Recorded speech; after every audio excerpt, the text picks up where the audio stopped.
Hola, bienvenido al canal. Hoy hablaremos sobre cómo escuchar la voz del Espíritu Santo y caminar con Él. Un tema esencial para la vida cristiana.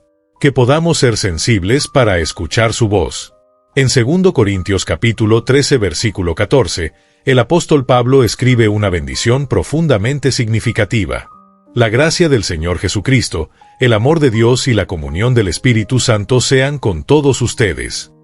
Estas palabras, tan ricas en significado, nos invitan a reflexionar sobre la profundidad de las bendiciones que Dios derrama sobre nosotros. Sin embargo, noto que muchas veces estas bendiciones pueden pasar desapercibidas o ser subestimadas, mientras nuestros corazones permanecen fríos e indiferentes. ¿Cómo está nuestra comunión con el Espíritu Santo?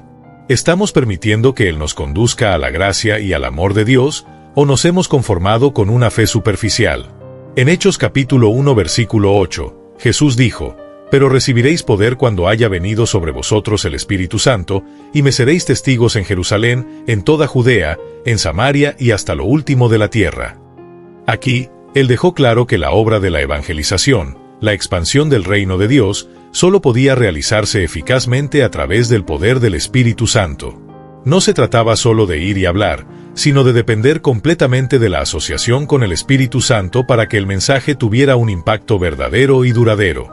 La iglesia primitiva dependía absolutamente del Espíritu Santo, lo entendían profundamente. No se apoyaron en la elocuencia humana o en estrategias terrenales, sino que buscaban constantemente la dirección y el poder del Espíritu. Oraban, ayunaban y esperaban hasta que el Espíritu Santo los guiara. Por eso vemos que sus obras estaban marcadas por milagros, conversiones masivas y transformaciones profundas. Un ejemplo claro es Pedro, que antes de ser lleno del Espíritu Santo era impulsivo, frágil e incluso negó a Jesús 3 veces. Pero, después del Pentecostés, se volvió valiente, predicando con autoridad y llevando a miles a convertirse. Esto no era fruto de su propia capacidad, sino del Espíritu Santo que operaba en él. Lamentablemente, hoy muchos cristianos e iglesias han olvidado esta dependencia. Intentamos realizar la obra de Dios con nuestras propias fuerzas, confiando en programas, estructuras y estrategias humanas, mientras descuidamos el poder que proviene del Espíritu Santo. Esto resulta en esfuerzos infructuosos y en una fe sin vida. Exploraremos juntos lo que estas palabras realmente significan, comenzando por la gracia de Cristo. La gracia de Cristo es la manifestación de un amor que nos alcanza incluso cuando estamos distantes, incluso cuando fallamos. Es el favor inmerecido, la mano extendida que nos rescata de la perdición. Pablo, al hablar de la gracia de Cristo, amplió este concepto. No solo se refería a la belleza o el favor, sino a la expresión más elevada de amor incondicional y perdón. Piensa por un momento en el sacrificio de Cristo en el Calvario. Ese acto no fue solo un gesto de compasión, sino una entrega que reveló la belleza de un amor perfecto y redentor. Esta gracia nos ofrece perdón, reconciliación y la posibilidad de una nueva vida. Al avanzar hacia la segunda parte de la bendición de Pablo, encontramos el amor de Dios. Aquí, somos llamados a comprender algo que trasciende el amor humano. Mientras que el amor humano frecuentemente depende de reciprocidad o de vínculos específicos, el amor de Dios es totalmente desinteresado y sacrificial. Es un amor que nos valora incluso cuando estamos distantes de Él. Fue este amor el que llevó a Dios a sacrificar a su único Hijo para redimir a la humanidad, un acto que ejemplifica el valor infinito que cada alma tiene para Él. Tal vez nos hayamos acostumbrado a escuchar sobre el amor de Dios. En Juan capítulo 3 versículo 16 es uno de los versículos más conocidos, porque de tal manera amó Dios al mundo, que dio a su Hijo unigénito, para que todo aquel que en él cree no se pierda, mas tenga vida eterna. Pero, ¿estas palabras aún tienen el poder de tocar profundamente nuestros corazones? ¿O nos hemos vuelto insensibles a esta realidad? Llegamos ahora a la tercera parte de la bendición, la comunión con el Espíritu Santo. Aquí está el punto central que conecta todas las demás bendiciones. Comunión significa cercanía, intimidad y una relación activa. Piensa en un sistema de transporte vital que conecta ciudades y personas, permitiendo el intercambio de recursos y necesidades. Así es la comunión con el Espíritu Santo. Conecta nuestro corazón al cielo, permitiendo que recibamos las bendiciones de la gracia de Cristo y del amor de Dios de forma tangible y transformadora. Sin la comunión con el Espíritu Santo, nuestra relación con Dios puede volverse fría y mecánica. La oración pierde vida, nuestra fe se convierte en solo palabras, y nuestras almas permanecen sedientas. Es Él quien dirige nuestros corazones al amor de Dios y nos capacita para vivir la plenitud de la gracia. Segundo Tesalonicenses capítulo 3 versículo 5 dice: El Señor dirija vuestros corazones al amor de Dios y a la paciencia de Cristo. Este trabajo es realizado por el Espíritu Santo, quien nos guía, inspira y fortalece. Si queremos ver un avivamiento genuino, necesitamos restaurar nuestra asociación con el Espíritu Santo. Esto comienza con un corazón dispuesto a reconocerlo como el socio principal en todo lo que hacemos. No basta con saber que Él existe, necesitamos darle espacio, escuchar su voz y seguirlo en obediencia. La oración es un elemento clave en esta asociación. Como Romanos capítulo 8 versículo 26 nos enseña, el Espíritu Santo intercede por nosotros en nuestras debilidades, con gemidos indecibles. Él nos ayuda a orar correctamente, a buscar el corazón de Dios y a alinear nuestros deseos con su voluntad. Pero más allá de la oración, nuestra comunión con el Espíritu Santo también implica asociación práctica. Debemos trabajar junto a Él, permitiendo que nos guíe en cada decisión, ministerio y acción. Esta asociación requiere total confianza, humildad y disposición para renunciar a nuestros propios planes y abrazar los de Dios. Uno de los ejemplos más bellos de esta asociación está en Hechos capítulo 8 versículo 26 al 40, donde Felipe, guiado por el Espíritu Santo, encuentra al eunuco etíope. Fue instruido a ir a un lugar específico, y al obedecer, encontró al eunuco leyendo Isaías sin entender. El Espíritu lo llevó a explicar las Escrituras, y aquel hombre no solo comprendió el mensaje, sino que pidió ser bautizado allí mismo. Este encuentro solo fue posible porque Felipe estaba sensible a la voz del Espíritu Santo y obediente a su dirección. ¿Cuántas oportunidades perdemos de impactar vidas porque no estamos atentos o porque intentamos actuar solos? Cuando entendemos que el Espíritu Santo no es solo un ayudador, sino el socio principal en nuestra jornada de fe, todo cambia. Nuestra vida cristiana se vuelve vibrante, nuestras oraciones tienen poder y nuestros esfuerzos de evangelización producen frutos. Él es la fuente de toda autoridad, dirección y poder que necesitamos. Hoy, como iglesia, debemos reevaluar nuestra dependencia de Él.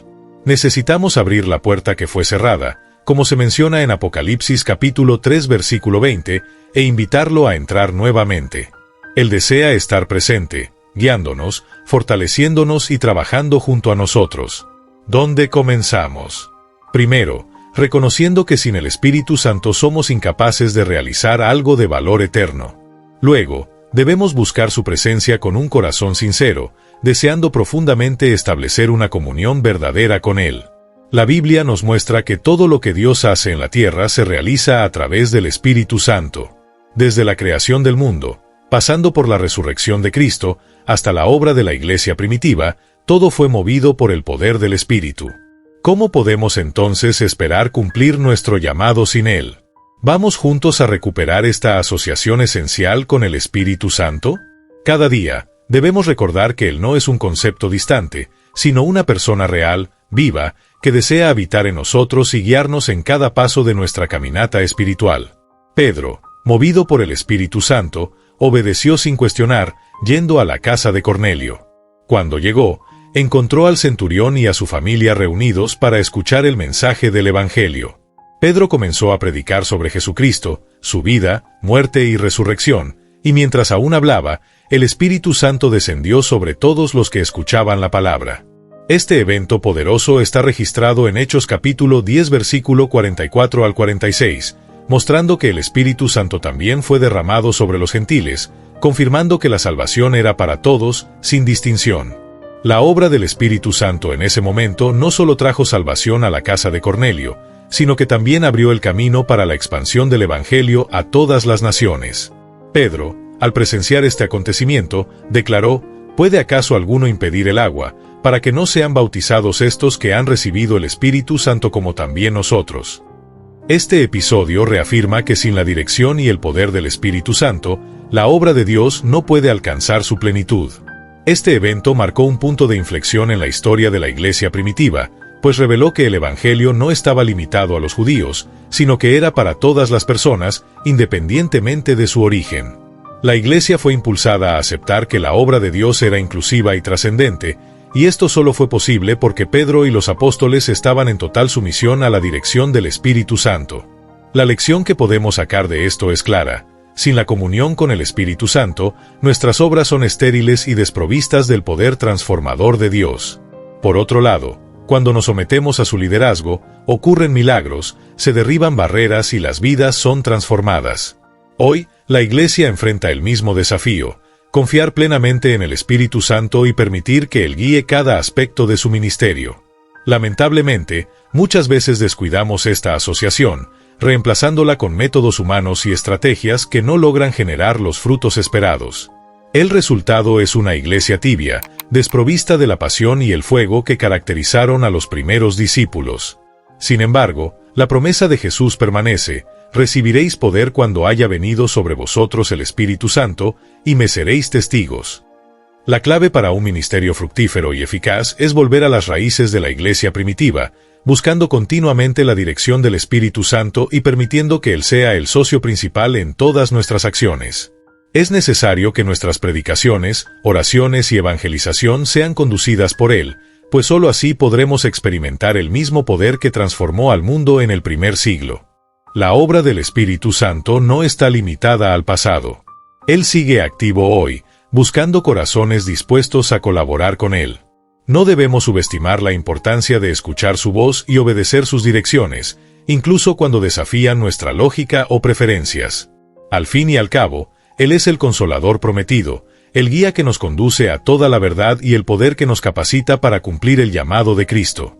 Así como Felipe, Pedro y los demás apóstoles, somos llamados a depender completamente del Espíritu Santo para realizar la obra de Dios.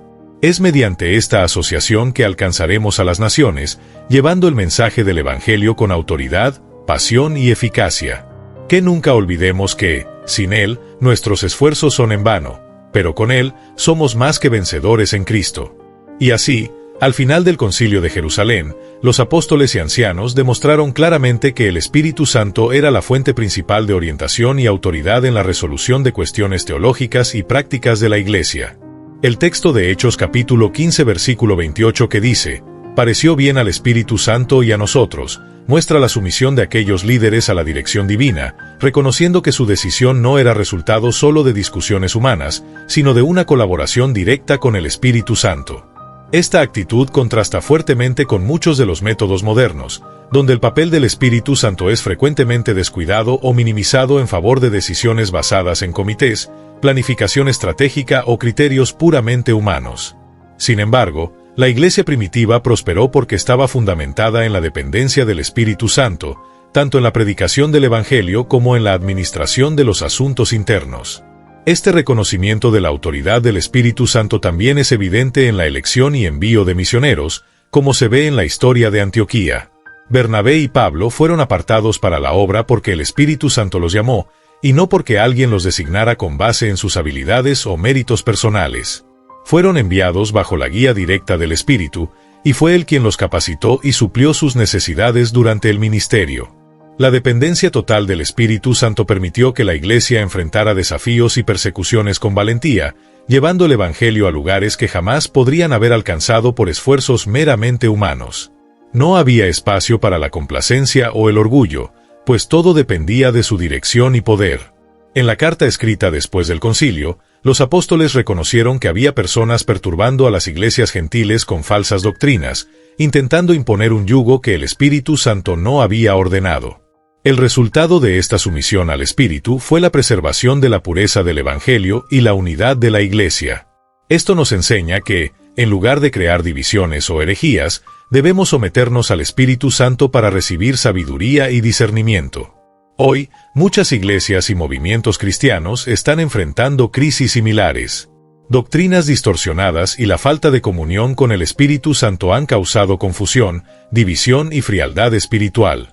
Las prácticas humanas a menudo sustituyen el poder sobrenatural del Espíritu, resultando en iglesias llenas de programas, pero vacías de vida espiritual. Debemos, Entonces, aprender del ejemplo de la iglesia primitiva y regresar a la práctica de buscar al Espíritu Santo en todo. Necesitamos reuniones de oración ferviente como las de Antioquía, donde la iglesia se dedicaba al ayuno, a la oración y al ministerio al Señor, esperando con paciencia sus órdenes. Solo así podremos escuchar claramente su voz y obedecer con confianza. El Espíritu Santo no ha cambiado, Él es el mismo hoy, ayer y por siempre. El problema es que muchas veces ignoramos o resistimos su dirección, prefiriendo confiar en nuestra propia sabiduría. Sin embargo, la historia nos muestra que todas las veces que la Iglesia volvió a la comunión genuina con el Espíritu Santo, grandes avivamientos ocurrieron, vidas fueron transformadas y el Evangelio fue predicado con poder. Si queremos ver el mismo impacto que la Iglesia primitiva tuvo en el mundo, necesitamos volver al centro de la voluntad de Dios, permitiendo que el Espíritu Santo sea el Señor de todas nuestras decisiones y acciones. Como Pedro, Pablo, Bernabé y los demás apóstoles, debemos estar dispuestos a someternos a su autoridad, confiando plenamente en su liderazgo. Que dejemos a un lado el orgullo, las disputas humanas y la confianza en métodos seculares para, una vez más, ser una iglesia llena del poder del Espíritu Santo. Esta es la única manera de cumplir el llamado de Cristo y ser luz en el mundo, anunciando las buenas nuevas de la salvación con autoridad y amor. Reconozcamos al Espíritu Santo como el verdadero guía y líder en todas nuestras acciones de evangelización y enseñanza. No se trata solo de incluirlo en nuestras oraciones o palabras, sino de someter nuestros planes y esfuerzos a su dirección, permitiendo que realmente ocupe el lugar principal en nuestras vidas y ministerios. Cuando leemos la narrativa de Pablo en Hechos capítulo 16, vemos que incluso un apóstol ferviente y dedicado necesitaba aprender a seguir la dirección del Espíritu Santo. La expresión les fue prohibido por el Espíritu Santo hablar la palabra en Asia y el Espíritu no les permitió ir a Bitinia revela que el Espíritu Santo no solo guía, sino que también interviene activamente para alinear los propósitos humanos con la voluntad divina. Esta intervención divina, a veces difícil de entender en el momento, es siempre para cumplir el plan perfecto de Dios. Lo que aprendemos de esto es que el Espíritu Santo no es solo un ayudador pasivo, sino un agente activo que desea participar en la obra del Evangelio en colaboración con nosotros. Sin embargo, Él solo puede guiar plenamente a aquellos que tienen un corazón humilde y dispuesto a obedecer. Pablo, a pesar de su gran pasión y celo por las almas, tuvo que reconocer sus limitaciones y confiar totalmente en la dirección del Espíritu Santo. Esta misma lección es válida para nosotros hoy. Muchas veces, en nuestro afán por cumplir la obra de Dios, seguimos nuestros propios impulsos, ignorando la necesidad de buscar la orientación del Espíritu Santo. Pero el Evangelio no puede ser predicado eficazmente sin su liderazgo. Cuando intentamos actuar sin él, los resultados pueden ser desastrosos, pues perdemos el enfoque y nos alejamos de la verdadera misión. Por eso necesitamos corazones quebrantados y dependientes, como el de un pastor que confía plenamente en su guía. El Espíritu Santo no solo capacita, sino que también moldea al evangelista, corrigiéndolo y alineándolo para que la obra de Dios sea hecha de manera eficaz y gloriosa. Hoy, quiero invitarte a reflexionar sobre el lugar que el Espíritu Santo ocupa en tu vida y en el ministerio que realizas. ¿Ha sido Él el líder de tus planes o solo una ayuda secundaria? ¿Qué tal renovar el compromiso de depender completamente de Él y permitir que sea el comandante de la misión que estás llevando a cabo? Si deseas aprender más sobre cómo caminar bajo la dirección del Espíritu Santo y comprender su papel esencial en la evangelización, comparte este mensaje con alguien que lo necesita. Sé boca de Dios. Dios te bendiga.